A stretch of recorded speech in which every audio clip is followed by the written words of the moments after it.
الكساء اليماني فغطيني به، فأتيته بالكساء اليماني فغطيته به وصرت أنظر إليه وإذا وجهه يتألأ كأنه البدر في ليلته تمامه وكماله. اللهم صل على محمد وآل محمد.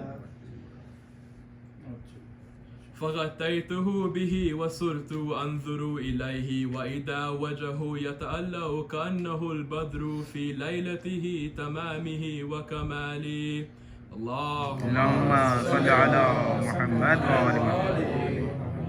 فما كانت إلا ساعة وإذا بولدي الحسن عليه السلام قد أقبل وقال السلام عليك يا أمه، فقلت عليك السلام يا قرة عيني وثمرة فؤادي.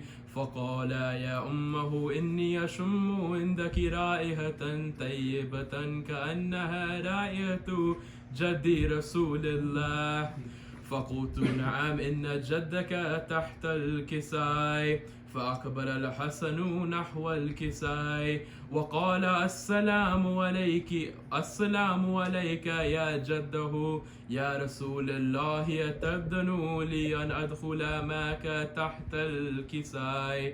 قال وعليك السلام يا ولدي ويا صاحب حوضي قد أذنت لك. فدخل معه تحت الكساء.